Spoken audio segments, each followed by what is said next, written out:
Hey guys, this is Nick with AndroidMeter.com, and today I'm going to be reviewing for you guys the LG Lucid 2 on Verizon. So let's go ahead and just jump right into this. So on the back here we got our rear camera.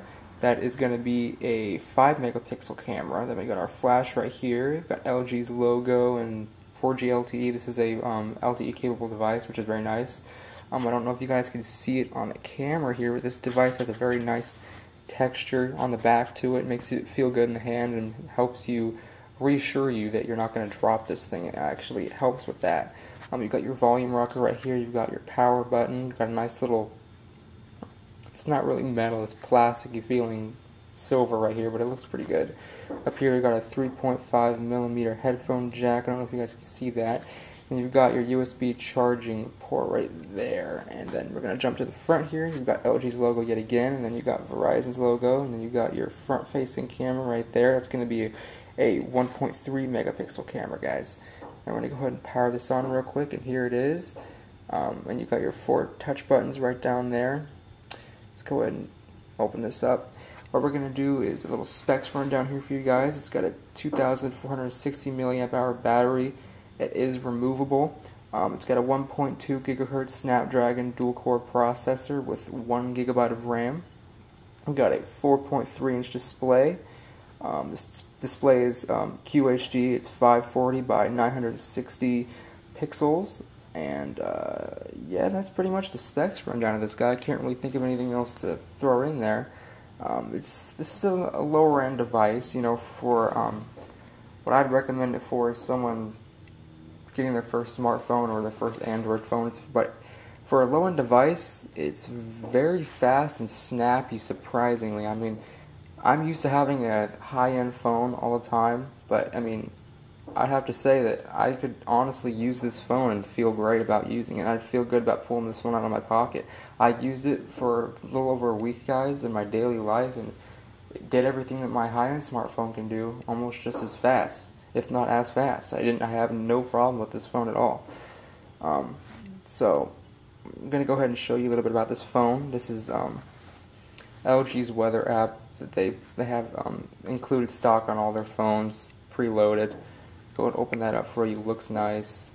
I actually don't have a problem with it. I like it. I use it on my LG Optimus G as well. I use this app every once in a while. It depends on what mood I'm in. I'll have it or have another weather app, but still it's good enough to use.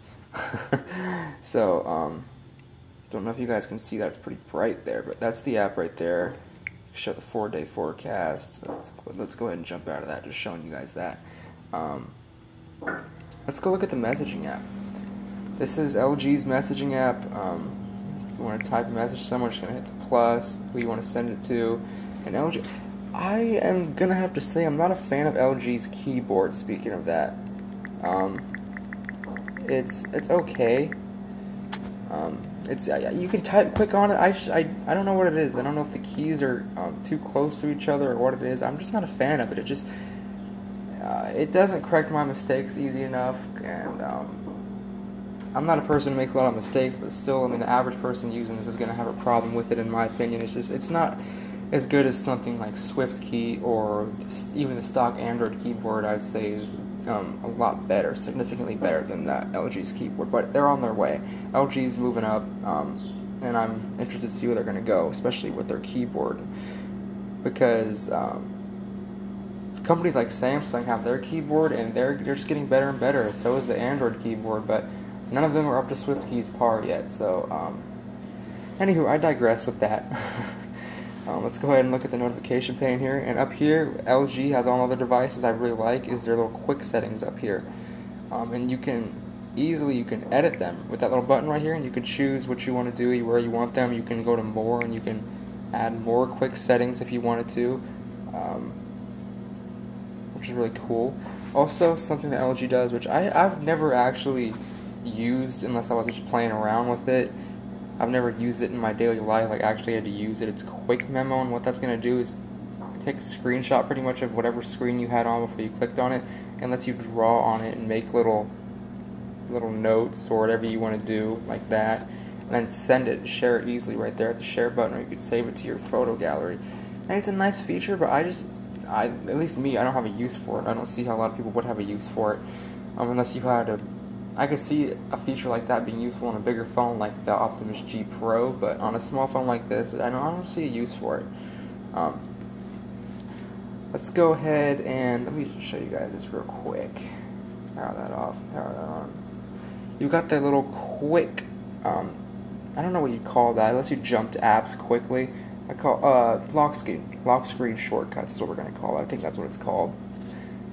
What you're gonna do is hold down, drag, and it's gonna jump you right to that app from the lock screen, so you don't have to unlock your phone to get to it. It's pretty cool. I like it. I've found it very useful. I use it all the time, actually.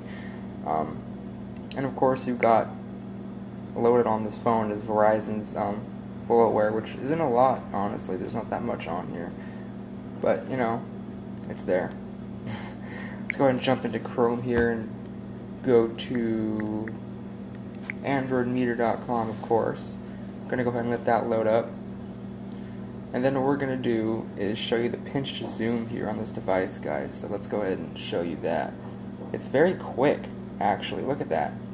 Very responsive, very quick. It's great. Let's go and give Daft Punk a little hit here. Jump into that article. There we go. And I'm showing you pinch to zoom yet again, guys. It's very smooth. I'm very like I said before, this device is very snappy and fast, and I'm impressed with it. It's quick. I mean, for being a low-end device. Let's go ahead and jump into the settings here, guys, and show you some of that stuff we got going on.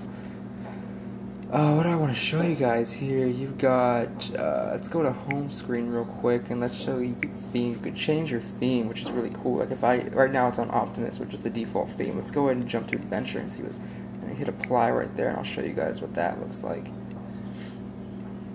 Changes the whole theme. Changes some of it pretty much changes the stock apps look to, like as you can see, like the emails change, the galleries change. It's still your stock gallery, but it's changed, so it matches the theme pretty much. It's going to change your apps as well, which is a nice little touch. But let's go ahead and jump back into settings. Let's go to what do I want to show you. Let's go to settings. Let's go to mode change.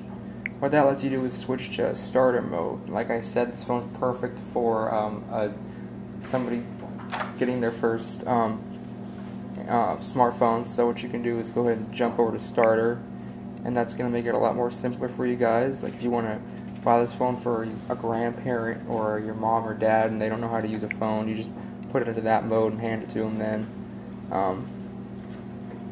What do I want to do now? Let's go ahead and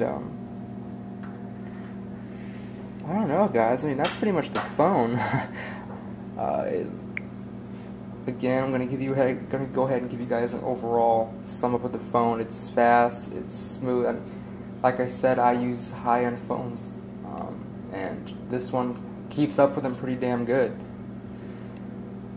So yeah, it's a good phone. It's great. I like it. I could use it in my daily life. There's no reason you can't. It's a good phone, guys. If you're on Verizon and you're new to the smartphone world, or you just don't have a lot of cash in your pocket, this is a great phone to pick up. It really can do everything that a lot of other phones can, even the higher end phones. And if I'm not mistaken, I'm going to go ahead and go to About Phone right here.